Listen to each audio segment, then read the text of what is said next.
Bonjour à tous, bienvenue sur Math. Aujourd'hui, je reçois un invité que vous avez certainement déjà vu à la télé, sur les planches de théâtre et même au cinéma, dans des super productions, Marvel, Captain America, mais aussi aux côtés de Gérard Depardieu, de Gad Elmaleh, sous la direction de Costa Gavras. Bref, un artiste complet. J'ai la chance aujourd'hui de recevoir Bruno Ricci.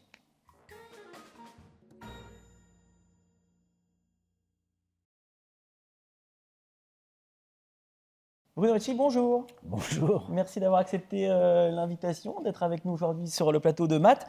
Alors, on va revenir sur ton parcours qui est quelque peu atypique, hein. Tu es né à Nancy, fils d'immigrés italiens, et tu as parcouru les échelons. Tu as fait une école de théâtre, et puis après, très vite arrivé à la télé, au cinéma. Bref, on va pouvoir refaire cette petite histoire ensemble. Alors, ça a commencé très tôt, très jeune, puisque finalement, c'est au théâtre que tu vas te découvrir une passion.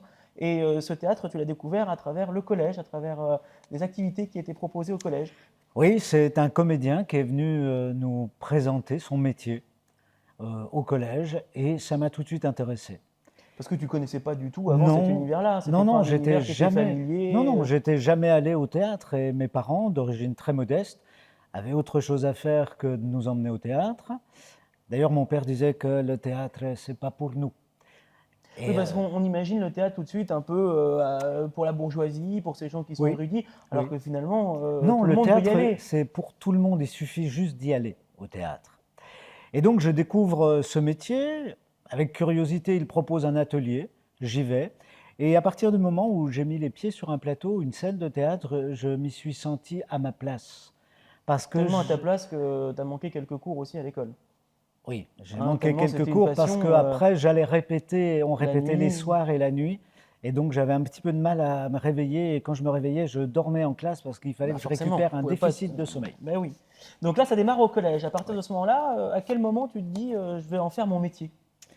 Très Qu'est-ce qui vite, se passe pour qu'on se Très dise vite, ça? vers 17 ans, je prends la décision que ça serait mon métier parce que j'en fais de plus en plus et de plus en plus, je sens que voilà, c'est là que j'ai envie de creuser mon sillon. Et donc très vite, je me dis qu'il faut que je prépare le concours des grandes écoles. Donc il y a C'est, des grandes écoles pour devenir oui, acteur. il y a des écoles On nationales, connaît le de Conservatoire de Paris, on connaît Conservatoire de Paris, le Théâtre Théâtre national de national de Strasbourg, là où tu as Strasbourg. été du coup pour faire tes Voilà. études. Et moi, je suis pris au Théâtre national de Alors, Strasbourg. quand tu dis t'es pris, il faut faire quoi? C'est une Non, audition, un alors non, casting c'est plusieurs tours de sélection. Moi, l'année 88 où je me suis présenté, la rentrée était en 89, l'école de Nanterre, qui était une très bonne école, venait de fermer, donc tout le monde était venu au TNS. Nous étions 2500 à l'entrée et ils n'en prenaient que 12. Ah Donc oui, la sélection a été 12 très très sur forte. 2500. Voilà.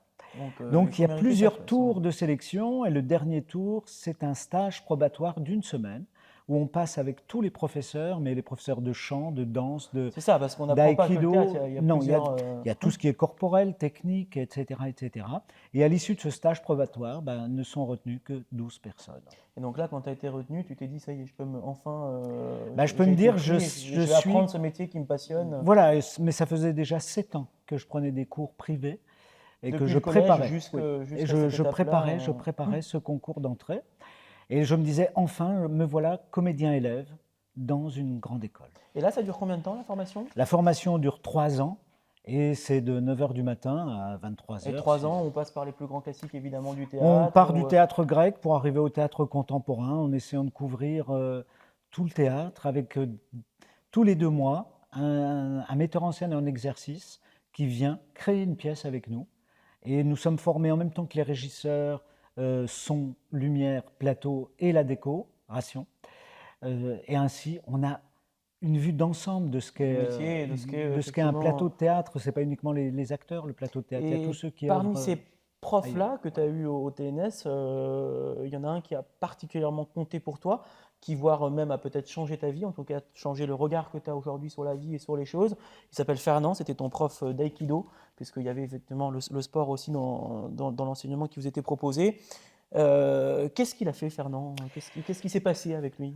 Alors, Fernand Simon, qui est un des premiers aïkidokas européens, puisqu'il a accueilli les disciples du maître fondateur de l'aïkido, m'a m'a fait découvrir la force du mental, m'a fait découvrir ce qu'est l'esprit dans, dans l'art martial, et il m'a fait découvrir que cet esprit dans l'art martial était aussi un esprit qu'on pouvait adapter à la vie, à la façon d'appréhender la vie, à la façon d'appréhender les événements, les difficultés et que je n'étais pas obligé de subir ce mental, que je pouvais l'apprivoiser, travailler dessus et en faire le combat qui était, selon lui, et je l'ai compris plus tard, le combat le plus long et le plus difficile que nous menons contre nous-mêmes. Et cet enseignement-là, il va te servir jusqu'à aujourd'hui, parce qu'on va Oui, voir à travers l'interview que c'est un métier qui n'est pas facile. On oui. passe par des hauts, des bas, on passe Mhm. par des moments où tu as été au sommet, où tu es parti sur une super production américaine, Captain America pour ne pas la nommer, Marvel. Ça a été certainement l'un des plus gros succès de ta vie. Et puis on va se rendre compte qu'après, il ne se passe plus rien pendant quelques mois. Oui. Donc c'est justement là la force du mental, et c'est justement dans ces moments, j'imagine, Oui, c'est que ton exactement. enseignement voilà, t'a Voilà. servi et C'est là où on se remémore tout ce qu'un grand tout ce qu'un maître grand peut maître a nous pu dire. t'apprendre.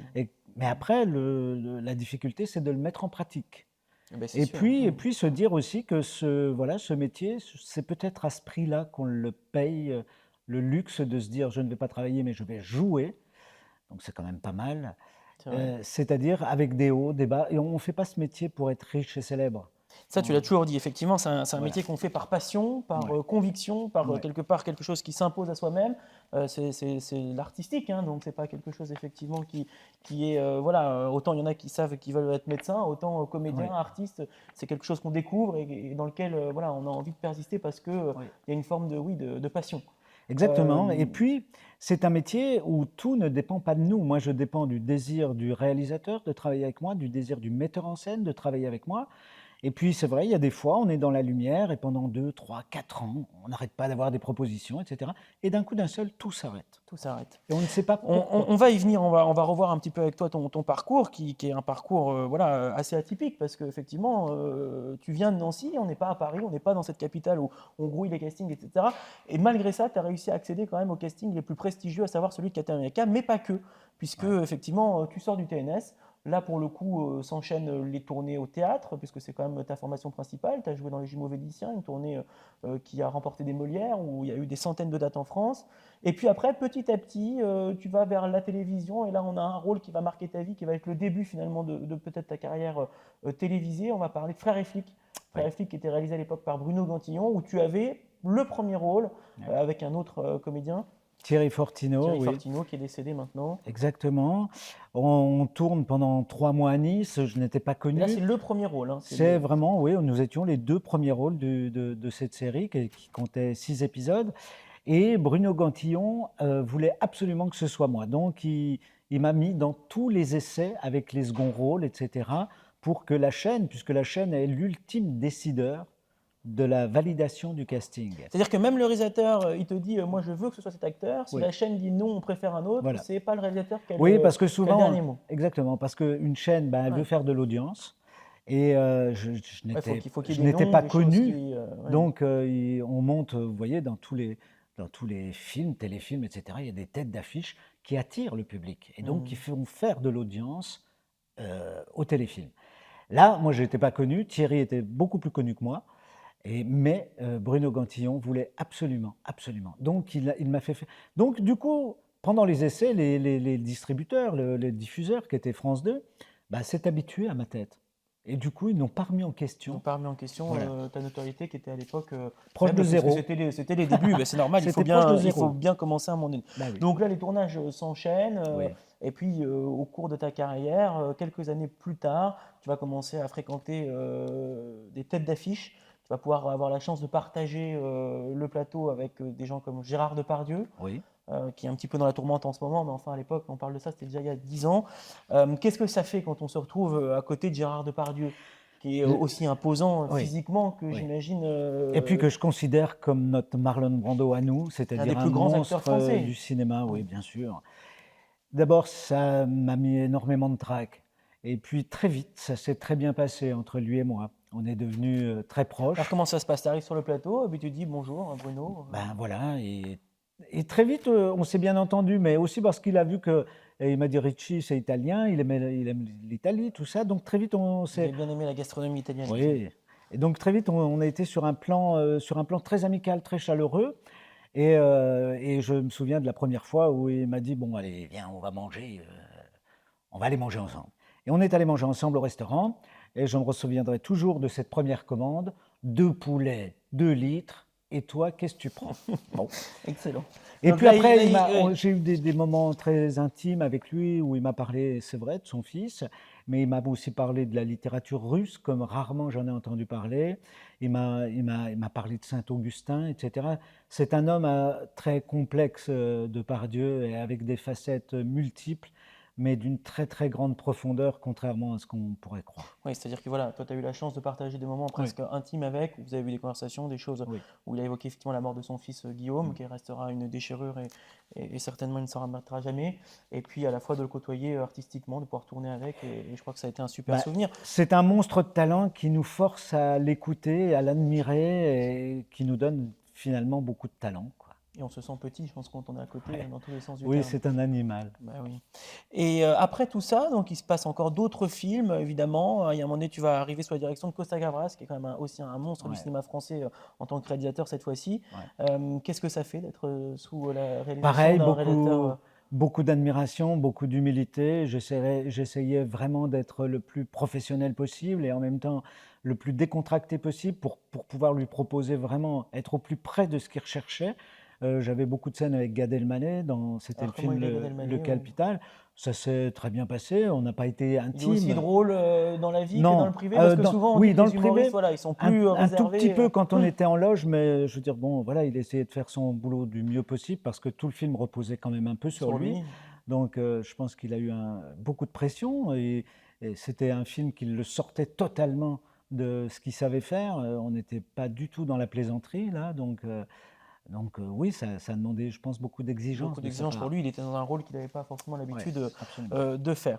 Dans ce métier-là, tu as dû évidemment traverser différentes étapes, différents sentiments, des déceptions sûrement, des désillusions. On va y venir, hein, Captain America, ça a été vraiment évidemment l'une des plus belles choses qui te soit arrivée dans ta carrière artistique. Mais enfin, avant ça, il y a certainement eu aussi des fois où tu pensais être pris, tu ne l'as pas été, Oui, beaucoup où on même. t'a fait croire que jusqu'au dernier moment, puis Oui. finalement non. Comment on gère tout ça? Comment ça se passe? Alors c'est vrai que c'est un peu difficile. J'avais déjà une famille, des enfants. On a l'impératif économique aussi. On ne peut pas embarquer tout le monde dans ce genre de trucs. C'est pour ça d'ailleurs que je suis resté à Nancy, pour mettre ma famille dans le confort et à l'abri de tumultes parisiens. Ça montre même qu'en étant à Nancy, on peut avoir accès aussi à Absolument, ce oui, genre de vie aussi. Voilà, bien il y a sûr, pas... bien sûr. Et donc, il faut gérer ces moments de creux, ces moments de doute, parce que ce sont des moments de doute qui s'instillent en nous, où là, ça On remet tout en devient... question, On on remet se dit tout en finalement je suis question, pas fait pour et ça, il faut que peut-être j'arrête. aussi, ouais, T'as déjà mais pensé à arrêter? Tu t'es déjà dit non, maintenant j'arrête? Non? non, non, j'ai pas réussi à aller jusque-là. J'ai eu des moments de doute, je suis retourné sur les chantiers avec mon père, qui sont maintenant des moments, puisque je l'ai perdu, des moments magnifiques, et j'aurais regretté de ne pas l'avoir fait. Et ça, c'était d'un point de vue strictement économique qu'il fallait que je le fasse. Je n'en ai pas honte Parce du que tu as tout. quand même le statut, effectivement, pour les gens qui nous regardent, etc. Dans cette profession-là, il y a un statut qui est tout à fait à part, qui s'appelle le statut de l'intermittent du spectacle, Oui, mais et donc c'est qui un t'assure statut, voilà, un minimum, ce qui est le chômage, qui pourrait être le bien chômage sûr, mais c'est un pour les gens. statut qu'il faut sans cesse renouveler. C'est pas quelque chose Donc il y a un qu'on a minimum d'heures à automatiquement. faire. Oui, il y a les Voilà. 500 fameuses 507 heures, 3 mois de répétition ou 44 cachets. Ça ne se trouve pas comme ça aussi facilement. Et donc, eh ben, dans ces cas-là, on se remémore aussi pourquoi on a choisi ce métier. Pourquoi? Et Oui. que peut-être ce sont des traversées à faire et à subir. Et il faut en tirer quelque chose de ça. Voilà, que ce doute dans lequel on est entré, cette inquiétude, etc., eh bien, il faut que ça produise aussi quelque chose. C'est aussi là que j'ai produit mon premier C'est dans ces solo. moments-là aussi, voilà, Oui, qu'on va chercher qu'on va chercher l'écriture, qu'on a l'écriture, le temps en plus on a pour le le temps. faire. Et au lieu de gaspiller son temps, ben, on descend en soi et puis on essaye d'en faire quelque chose de ça. Alors on va venir maintenant effectivement à certainement l'un des plus grands succès de ta carrière, de ta vie, puisqu'il s'agit effectivement de Captain America. Oui. Captain America, vous qui nous regardez, vous avez certainement entendu parler au moins une fois dans votre vie, c'est une super production, c'est Marvel, c'est un super héros. Et là, on a un seul Français qui est pris. Il y avait du monde sur le casting, et c'est toi, Bruno Ricci, qui vient de Nancy, qui est ce fils d'immigré italien là, et Ouais. qui part là pour le coup aux États-Unis pour aller tourner dans cette super production. Alors comment ça se passe? Comment on se retrouve sur Captain America? On passe par un casting? Alors mon agent me dit que voilà, il y a un casting. Je savais pourquoi Donc je castais. on reprécise juste, quand tu dis ton agent, Oui. donc pour expliquer aux gens, c'est quelqu'un qui s'occupe pour toi de Voilà, t'envoyer les castings. voilà, de m'envoyer sur des castings auxquels il pense que je corresponds. Des Donc personnages. on dit voilà, on cherche Et tel là, il personnage. cherchait un résistant français pour être donc l'équipe du Captain America, le commando du Captain America. Nous étions 5. Et donc c'était un petit peu caricatural. Il y avait le résistant français, il y avait le sino-américain, Mais c'est en français que tu joues avec le béret, avec la la moustache. moustache, les Et baguettes sous le en bras. moi-même, je me disais, c'est Ouais. bizarre qu'un fils d'immigré italien, j'ai pas, voilà, avec ce physique, etc., je fasse un résistant français. Je vais au casting, bien évidemment. Tout se fait en anglais, par un couffin, etc. Et une semaine après, j'étais en tournage dans le sud, on me rappelle. Et on me dit, est-ce que vous êtes disponible pour être mercredi prochain à Londres? Et je me dis, ah tiens, c'est encore un callback. C'est-à-dire le callback, c'est quand on est à 2 ou 3 sur le rôle et puis on décide, en dernier recours, on Et refait tu des savais essais. qui est-ce qu'il y avait aussi en concurrence avec toi? Je crois que on Non, me je dit dans sais. l'oreillette qu'il y avait quand même Gilles Lelouch qui était aussi Oui, sur il le y a eu des rôle. Il y Gilles avait, Lelouch, il y a eu d'autres, mais quel que soit le nom, c'était pas important parce que les Américains ne connaissaient que oui, Depardieu, en gros, hein, oui. comme acteur français. Pour le reste, ils cherchaient quelqu'un qui correspondait au rôle. Et donc, je me dis, tiens, c'est encore donc un callback. Et on me dit, non, non, c'est vous qui avez été Ah choisi. ouais. Et là, j'ai quand même Alors là, eu, j'imagine que là, oui, j'ai fait un infarctus. ouais. Enfin, je veux dire, j'ai eu Tu le en es bien remis trac. d'ailleurs. Ouais, ouais. Et du coup, je suis parti à Londres, j'ai rencontré Joe Johnston que je ne connaissais pas. Et là, tu réalises quand même que tu Et vas là, je tourner dans réalise que Marvel. je vais être face à un assistant personnel de George Lucas sur les Star Wars, sur le réalisateur de Jumanji, enfin, je veux dire, qui a déjà Tu de te la dis, bouteille. ouais. Que je vais être en face de Tommy Lee Jones, qui sera le colonel Phillips, que je vais avoir Neil McDonough, enfin, je veux dire, voilà, Chris Evans, qui n'était pas encore la star qu'il est Chris aujourd'hui, Evans qui est le rôle voilà, principal, qui qui est est le Captain capitaine. America. Et je sais que je vais passer 4 mois à Londres, 1 mois à Los Angeles, et que voilà, on va être très exigeant avec moi, et qu'il va falloir que je sois très, très, très professionnel. Et Et donc, c'est ce qui m'attendait, et je n'ai pas été déçu, mais que du bon. donc J'ai là, eu tu es que, parti en tournage à Londres pendant voilà, 4 mois, près de 4 ouais, mois. ouais. Alors, tu n'as pas tourné pendant 4 mois, mais enfin, ils te demandaient Mais d'être disponible on est à présent tout moment H24 voilà, pour venir tourner à n'importe quel à moment. n'importe quel moment, Quand- même si on n'est pas au tableau de Et service. là, t'es dans le film, c'est-à-dire que là, tu te retrouves dans les studios américains Voilà. On est où dans les tout est. studios anglais de Shepperton, de Pinewood, et tout est fait pour que tout le monde se croie dans les années 40, voilà, sur un champ de guerre, C'est quoi. dingue. Oui. Alors moi, j'ai C'était, eu la chance pour le coup de venir te voir quelques ouais, fois sur le tournage, hein, c'est absolument exceptionnel. On est dans vraiment des super productions. ouais. J'ai eu la chance aussi de venir te voir sur des tournages français avec déjà des moyens, mais enfin là, on est dans un autre monde. Oui, là on Tout est est sur des budgets démesuré. à 250 millions de dollars. Ah oui, quand même. 250 millions de dollars. Ouais. Ah oui. Donc il y a eu Captain America, Mm. un épisode évidemment marquant dans ta carrière. Et puis on se dit naturellement qu'une fois qu'on a fait cette super production-là, va en découler derrière des tas de rôles et c'est toi qui les refuses, quoi. Après tu reçois les scénarios chez toi et puis tu dis oui ou non. Enfin j'imagine que c'est Ouais. comme ça que ça s'est passé. Pas du tout, Ah, pas du alors qu'est-ce tout. qui s'est passé? Mais il s'est rien passé de spécial. Oui, il y a eu M6 qui avait envoyé une équipe me suivre, etc. Et alors peut-être que c'est typiquement français. Du côté américain, s'il y avait un Américain dans un film, il aurait 18 télés qui seraient sur lui. En France, bon, on s'est dit, ok, un petit peu le journal local, l'Est républicain, C'est-à-dire que interview, tout même ça. quand on joue dans une super production Ouais, mais américaine, c'est pas là où c'est pas j'ai. encore assez pour la France, quoi. C'est pas une question que ce soit assez ou pas assez pour la France, mais vous voyez, Marion Cotillard, elle n'aura que des seconds rôles. Enfin, on est toujours un second là-bas, de toute façon.